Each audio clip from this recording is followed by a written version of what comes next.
Fala pessoal, agora dando sequência ao nosso tutorial, a gente vai falar de uma das coisas principais, né? A gente já entendeu como é que funciona o sistema agora, certo? A gente sabe como é que é a segmentação por pasta, como é que cadastra as pessoas, mas como que eu vou cadastrar um checklist, né? Então a gente vai fazer isso em detalhes para vocês aqui agora.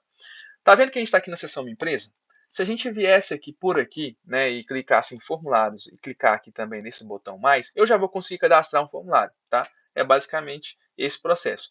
Só que quando a gente entra no sistema, a gente também tem essa visualização, né, que aparece os agendamentos, aparece os checklists que eu tenho acesso, e tem um botão mais aqui para poder cadastrar, ou mais especificamente, a gente tem uma aba aqui no canto esquerdo chamada formulários, e aqui o botão mais para poder cadastrar o checklist. Então, em qualquer uma dessas três tentativas, vocês vão conseguir cadastrar um checklist, tá? Eu vou vir pela aba de formulários, que é a aba específica deles aqui, ó. Então, eu vou clicar nesse botão mais e vai abrir já para mim aqui um campo de cadastro de checklist. Então, o primeiro passo aqui que eu devo fazer é o quê? Escolher a pasta, né? Tudo está em volta daquelas pastas. Por isso que a gente falou que tem que ser ficar bem clara a questão da segmentação das pastas, porque primeiro eu tenho que selecionar a pasta que eu vou cadastrar o checklist. Então, vamos supor que esse checklist vai ser um checklist de logística. Então, vou vir aqui, ok. Aqui o nome vai ser o nome do checklist, tá? Então, aqui no caso, pode ser um checklist da frota. Pronto, checklist da frota. Então, eu criei um nome de checklist da frota. Solução, não precisa se preocupar com essas questões aqui, viu, pessoal? Só tem uma opção mesmo, então pode deixar aqui. Tipo de formulário, a gente tem dois tipos de formulário. O que é o tipo de formulário? É a forma que vai aparecer para o usuário que está preenchendo. Então, como que vai aparecer para o usuário que está preenchendo? O checklist, tá? Que você está criando. Só que essa diferença só se dá no aplicativo nativo, aquele que a pessoa tem que baixar na Play Store e na App Store. Não vai alterar em nada pela seção web, tá? É só pelo aplicativo nativo. Então eu posso escolher se vai aparecer por item. O que é por item? Aparece a pergunta 1, respondo, depois aparece a pergunta 2, respondo, ou se vai aparecer em lista. Então vai aparecer uma lista com todas as perguntas do checklist, tá? Então aqui no caso você pode escolher qual forma de apresentação que vai ter para o usuário. Eu vou deixar aqui em lista. Depois, a gente tem aqui o tipo de item, tá? Que você vai criar. Então, a gente tem aqui, ó, por exemplo, o item 1, na verdade é a pergunta já, é só clicar aqui em cima. A gente tem aqui no canto um botão, né, de edição. Então, para poder criar uma pergunta, basicamente eu entro aqui, aí eu vou ter os seguintes comandos. Primeiro, a gente tem um título e uma descrição aqui que é necessário. Título e descrição são obrigatórios, então eu preciso escrever pelo menos um ponto em algum desses dois aqui. O título pode ser sua pergunta e a descrição uma descrição detalhada do que a pessoa tem que fazer. Ou o título pode ser uma referência e a descrição tem que ser a pergunta de fato, né, que você está querendo fazer. Enfim, você vai definir o que vai fazer com esses dois campos, tá? Não tem regras para isso aqui no sistema. Então vamos supor que o título seja título mesmo. Então a primeira coisa que eu vou olhar é o freio. E depois na descrição é o que? O freio está funcionando, por exemplo? O freio está funcionando? Ok. Eu posso colocar uma imagem como exemplo para a pessoa que está preenchendo. E aí vai aparecer uma imagem por aqui. Não é obrigatório, tá? Então eu não vou colocar aqui no momento. Mas você pode colocar uma imagem que vai aparecer para a pessoa durante o preenchimento. E depois eu tenho um tipo de resposta. Esse aqui é a parte principal para poder criar uma pergunta, viu, pessoal? Que é o quê? Um título, uma descrição e a forma como eu vou responder ela. Então, basicamente, eu selecionando essas três coisas, eu já criei a minha pergunta. Então, é só para ficar claro para vocês. E quais os tipos de resposta que eu vou ter dentro do sistema? Eu tenho aqui um sim ou não, que é o mais utilizado aqui, né, pelos nossos clientes, mas o sim ou não ele é bem simples, né? Tá funcionando o freio? Sim ou não? Então aparece um joinha verde e um joinha vermelho. Ou seja, assim, pode ser um conforme e não conforme. Tá ok, não tá ok, enfim. Aí, no caso, a gente tem aqui uma pontuação, que é uma avaliação de 1 a 5 estrelas. Então, é uma questão de avaliação. Você vai colocar qual a nota que você deseja. A gente tem aqui 5 estrelas e você pode colocar a nota mínima desejada. Então vamos supor que aqui para atender os requisitos de qualidade, né, ou de alguma coisa, eu preciso colocar 4 estrelas pelo menos. Abaixo disso, né, vai dar problema. Então o não do sim ou não é uma não conformidade. Uma pontuação abaixo do valor mínimo também é uma não conformidade para o sistema, tá? E memorizem esse nome, tá? Não conformidade, porque ele é importante para a nossa sequência. Outro tipo de resposta para coletar, a gente tem a reação, que aí no caso, ao invés de estrelas, a gente tem emojis, que é a mesma coisa, a gente coloca a nota mínima, tá? A gente tem um campo chamado valor. O valor é entrada de número ou entrada de texto. Tá? O número, ele aceita somente números. Tá? Então, eu posso colocar máximos e mínimos também aqui. Por quê? Eu posso ter um tipo de pergunta que eu queira fazer durante o meu preenchimento que eu preciso atender um certo padrão também. Vamos supor que fosse a temperatura do ambiente e precisa estar entre 15 graus e 20 graus Celsius, por exemplo. Então, eu posso colocar o mínimo e o máximo que eu quero. Fora desses valores, é uma não conformidade para o sistema. Tá? Então, eu posso também colocar só mínimo ou só máximo. Aí fica a seu critério também. Se eu não colocar nada, então tudo é ok. Tudo é aceitável. Então, hora nenhuma vai ser uma não conformidade. Eu tenho entrada de texto. E aí o texto é um campo para a pessoa digitar. Ele aceita qualquer tipo de caractere. Mas eu posso colocar máscaras. E aí, no caso da máscara, eu posso selecionar o que eu quero. Por exemplo, pode ser uma máscara de CEP, um CPF, um CNPJ, um telefone, enfim. Eu consigo colocar aqui diversas máscaras diferentes para poder o quê? Evitar erros durante a digitação, né? A gente, aí, no caso, não temos tratativas de conforme ou não conforme, porque é um texto, né? E agora aqui a gente tem aqui as opções, e as opções também eu consigo criar várias opções para a pessoa selecionar. E aí eu posso ter a opção 1, opção 2, opção 3, aqui só um cabeçalho, viu, pessoal? É importante vocês preencherem aqui pelo menos alguma coisa, A, B e C. E aqui no caso a gente tem o que a gente chama de resposta desejada. Ou seja, qual que é a resposta certa para essa minha pergunta? Se eu não colocar nada, eu falo que tudo é certo. Então, ou seja, não tem também não conformidades. Não existe uma inconformidade aqui nesse caso. Mas se eu colocar uma aqui, as outras são incorretas. Se eu colocar duas, a última que é incorreta no caso. Então, eu posso colocar quais as respostas são as desejadas para a minha pergunta. E aí, quais não forem desejadas, né? Então, se eu deixar aqui C, B e C, a A não é desejada, ela é uma não conformidade. Né? Mesma coisa aqui, se a C for desejada, A e B é não conformidade. E por fim, a gente chegou aqui nessa questão de tratativa de conforme e não conforme, tá, pessoal? Só funciona para esses casos aqui que a gente falou anteriormente. Agora a gente tem aqui a seleção. A seleção ela é basicamente a mesma coisa que as opções. Só que você consegue selecionar mais de uma pergunta ao mesmo tempo. Tá? A gente tem assinatura, que aí no caso eu consigo pegar a assinatura pelo touchscreen. A gente tem campo personalizado. Né? A gente vai entrar em detalhes disso também no futuro. Basicamente eu consigo criar listas dentro do sistema. Então se eu não quiser criar uma opção, né, seleção, eu quiser criar uma lista suspensa para a pessoa selecionar algum item, eu consigo fazer aqui dentro da ferramenta. A vantagem é que essa lista pode ter 300, 500, 1000 opções, 15 mil opções, igual alguns clientes já fizeram aqui dentro do sistema. Enfim, eu consigo subir listas. Pode ser lista de cliente, lista de fornecedor, lista de veículos, né? A gente está falando de frota, por exemplo, poderia ser uma lista de veículo aqui. A gente tem aqui o campo de data, que basicamente você vai selecionar uma data. E, por fim, bloco de valores. A gente chama de valor, não sei se vocês lembram, a entrada de número e texto, certo? Então, bloco de valores é mais de uma entrada de número e texto na mesma pergunta. Então, eu posso colocar aqui vários cabeçalhos. Pensa como se fosse uma planilha ali no Excel. Então, o cabeçalho 1, por exemplo, poderia ser o nome, o cabeçalho 2, o telefone, e o cabeçalho 3, o endereço. Então, aqui no caso, eu estou falando de um cadastro, né? Nome, telefone e endereço. Eu posso selecionar se vai ser texto ou número, né, igual nos valores. E eu também posso selecionar se é obrigatório as perguntas ou não. Eu posso deixar perguntas aqui que não são obrigatórias. E por fim, posso até colocar máscara. Então posso vir aqui e colocar uma máscara, porque estou falando de telefone, tem que ser com 9 dígitos e DDD. Então eu consigo fazer tudo isso aqui no bloco de valores, que é basicamente a gente estende o que tem lá na opção de valor para cá. Tá? Então, bom, essas são as opções que você pode escolher para responder um tipo de pergunta. E se você deixar esse tipo selecionado, você já criou a pergunta. Então, freio está funcionando? Sim ou não? Pronto, já criei. Só salvar aqui. Só que eu vou entrar em bem mais detalhes aqui, porque quais são as vantagens aqui do sistema é você explorar as nossas funcionalidades. Então, a gente pode ter aqui um peso para cada pergunta. Então, o peso ele varia aqui de 0 a 5, mas você pode até customizar. Pode colocar o número que você quiser, 1000, 10.000, enfim. Se eu colocar 1000, por exemplo, vai estar aqui, ó, vai aparecer 1000. Mas eu vou voltar aqui para 1, vai aparecer o mais comum, que é 0 a 5, tá? Então, aqui de 0 a 5 pontos.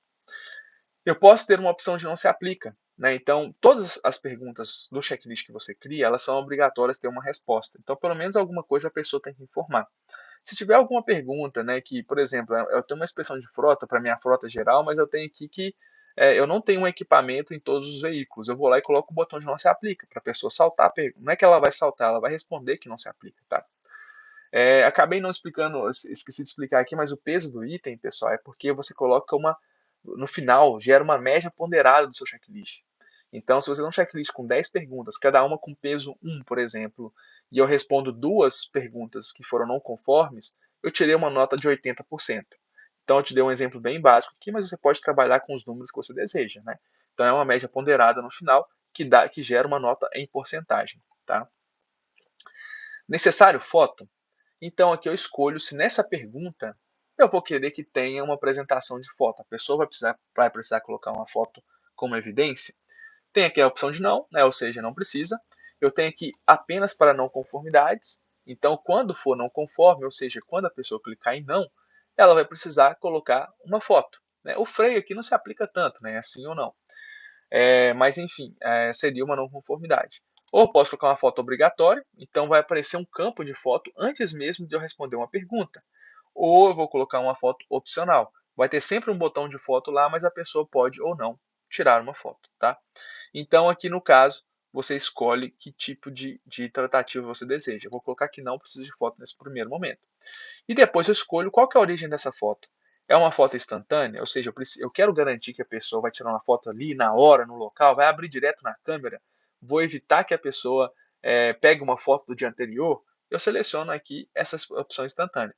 Ou eu vou deixar ela escolher da galeria, então eu não vou tirar foto hora nenhuma na hora, eu vou pegar a foto da galeria e tudo bem, a pessoa tirou foto primeiro, ela vai pegar da galeria agora. Ou eu posso deixar em ambos, né? Ou seja, eu posso deixar para a pessoa tirar uma foto na hora ou pegar da galeria, né? Então eu posso deixar a pessoa escolher o que ela quer naquele momento. Então você coloca aqui essas opções também. Obrigatório comentário. Então a gente tem aqui algumas tratativas quando você responde não, né? Que é uma não conformidade. Eu posso pedir um comentário obrigatório para não conformidade, ou eu posso deixar o comentário sempre opcional. Então, eu posso sempre deixar um comentário ali naquela pergunta, ou posso deixar obrigatório. Classificação da inconformidade, essa funcionalidade aqui não vai estar liberada para esse exemplo que a gente está dando aqui. Mas o que isso quer dizer? Eu posso ter aqui, por exemplo, se eu estou falando aqui de freio, freio é uma coisa muito importante. Se for não, né, uma não conformidade, eu posso falar que ele é um item de interditar. Então aqui ele vai interditar o uso do veículo, entendeu? Aí eu gero um resultado como interdição para o usuário, para os administradores. Agora, se eu quiser só restringir, vai aparecer uma opção de restrição. Aqui é muito mais aplicado em área de segurança, tá? Vai aparecer para vocês aqui, mas não precisa se preocupar com esse item aqui. É mais se você ativar ou não. Você tem que solicitar isso para um dos nossos consultores, tá? E criar plano de ação quando não conforme. Então, outra tratativa para uma não conformidade é o plano de ação. Só que o comentário, que está aqui em cima, ele é um campo de texto aberto. A pessoa digita, né, o que quiser. Já o plano de ação, ele é uma metodologia. Então, ele segue a metodologia de 5W2H. Então, ele vai fazer perguntas para o usuário, para o usuário já gerar um plano de ação. Então, se eu estou falando de freio, se o freio não está funcionando, se eu colocar que eu preciso de um plano de ação para o freio que não funciona, vai aparecer um formulário para ele, baseado nessa metodologia, para ele preencher o que tem que ser feito, ou seja, consertar o freio, por exemplo. Qual que é o prazo para resolver? Ele vai colocar uma data. Quem que é a pessoa que vai resolver? Ele vai selecionar a pessoa. E a pessoa já vai receber uma notificação para resolver isso. Então, isso é um plano de ação, tá? Para vocês entenderem como usar isso também dentro do sistema. É bem interessante a utilização, ajuda bastante a resolver as não conformidades de vocês aí, mas cabe vocês avaliarem se faz sentido ou não para a utilização no dia a dia de vocês. Então, aqui eu vou deixar assim, ou seja, revisando, eu coloquei um título freio, a pergunta é: o freio está funcionando? Tipo de resposta sim ou não. Coloquei um botão de não se aplica aqui e coloquei um plano de ação para não conformidade. Eu vou salvar a pergunta. Então, salvei minha primeira pergunta, tá? Então, quis explicar bem detalhadamente para vocês todas as opções que a gente tem aqui e depois agora é só sair criando. Vou criar a segunda pergunta, clico no botão mais. Se não abrir a pergunta, novamente eu venho aqui no canto direito e vai abrir aqui para eu poder editar. Então, a segunda pergunta aqui pode ser, por exemplo, farol. Então, o farol está em conformidade? Então, aqui no caso, outra pergunta de sim ou não. Aqui no caso, eu vou pedir foto. Então, eu vou pedir uma foto, sempre, né, foto obrigatória. E aqui no caso vai ser instantânea, tá? E não vai ter plano de ação para essa questão aqui. Eu vou salvar. Minha terceira pergunta, né, eu vou pedir a limpeza do veículo. Limpeza do veículo. Então aqui eu vou pedir uma avaliação. Avalie a limpeza do veículo, por exemplo. Então aqui no caso, estou pedindo uma avaliação, né? E qual que é o nosso item de avaliação? Eu venho aqui em avaliar, né? Então aqui, ó, pontuação ou reação, um dos dois. Vou colocar aqui uma avaliação, 4 estrelas, né? Vou colocar uma foto opcional aqui para a pessoa, tá? E vou deixar ela poder pegar da galeria também, não tem problema para mim nesse caso não. Então vou deixar em ambos aqui e vou salvar. Então eu já criei 3 perguntas aqui. Por último, eu vou clicar aqui, vou clicar uma opção aqui, né? Itens do veículo. Só para mostrar para vocês. Aí eu vou criar aqui uma opção. Então aqui no caso ar-condicionado, vidro elétrico, por exemplo, airbag, enfim. Estou colocando aqui airbag. Então tipo assim, eu vou poder selecionar aqui uma opção. Na verdade seria melhor aqui no caso uma opção, né? Então aqui no caso ar-condicionado. Então aqui no caso eu vou poder selecionar mais de uma opção ao mesmo tempo. Então vem aqui o airbag e vidro elétrico, certo? Então ok. Vou salvar aqui. E por último, uma assinatura. Então, assinatura do avaliador. Assinatura. Vou colocar um campo de assinatura. Então, ok, salvei minha pergunta. Então é importante vocês virem aqui, ó, salvei meu checklist, né? Você viu aquele botãozinho verde lá embaixo? Tem que ir lá para poder salvar o checklist. Às vezes, pessoal, vai carregar a página mais rápido que o checklist vai chegar ali, por exemplo, no nosso banco de dados. Então, só dá um F5, dá uma recarregada aqui, que vocês já vão entrar. Então, esses são os passo a passos. Olha, tá aqui, ó, o checklist da frota, já foi criado, já está aqui disponível, tá? Se eu clicasse aqui em iniciar, por exemplo, eu já consigo até preencher ele. Então, eu consigo preencher ele pela versão web também, tá? Não só pelo celular, mas eu vou preencher pelo celular para vocês verem aqui o preenchimento. Então é assim que cria um checklist. Então ficou claro para vocês aí, qualquer coisa, né, sempre acione os nossos consultores. Quais são as opções extras que temos aqui dentro desse menu de criação e edição de checklist, tá? A gente tem aqui esse botão de configurar, tá vendo? É uma engrenagem. Aqui na engrenagem a gente tem algumas opções. A gente tem aqui a questão de duplicar, a questão de editar, a questão de agendar e a questão de excluir. Então aqui eu vou conseguir ter algumas opções para a gente trabalhar. Aqui tem algumas outras que eu vou liberar aqui durante o nosso tutorial para você entender, que é a questão de gerar QR Code, por exemplo, que vocês vão entender melhor também depois que eu mostrar para vocês como que ele funciona, tá? Então eu posso vir aqui e duplicar o checklist. Por quê? Às vezes é um checklist semelhante que eu quero fazer. Eu fiz um checklist, em vez de ser da frota aqui, vai ser um checklist para ônibus. Agora eu quero fazer um checklist do caminhão. E aí, no caso, é um checklist bem semelhante, correto? Mas vai mudar só algumas coisas. Eu venho aqui, ao invés de ter que criar tudo do zero, eu venho aqui nesse botão, duplico o checklist e pronto. Aí vai aparecer uma duplicação dele, ó, apareceu uma cópia. Só que é importante você saber o que? Quando eu duplico a pasta que ele está, eu duplico as perguntas, as configurações, eu duplico tudo. Então, se eu quiser alterar a pasta, por exemplo, alterar alguma coisa, eu vou vir aqui na engrenagem e vou na segunda opção, que é aqui, ó, editar. Então, vai abrir aqui a edição. Então, eu consigo editar tudo. Eu consigo editar a pasta, consigo selecionar se vai para produção. Não faz tanto sentido, né? Tem que ficar em logística mesmo. Eu consigo editar o nome aqui. Então, aqui, ó, checklist de caminhão. Consigo mudar qualquer coisa, consigo mudar as perguntas, eu até consigo reordenar. Então, se eu clicar aqui em reordenar, por exemplo, olha, tem duas setinhas aqui. Eu vou ter que clicar, segurar e arrastar. Então, agora eu mudei a ordem. Coloquei farol primeiro em vez de freio, né? Só para poder mostrar. Então, eu tenho que clicar em pronto.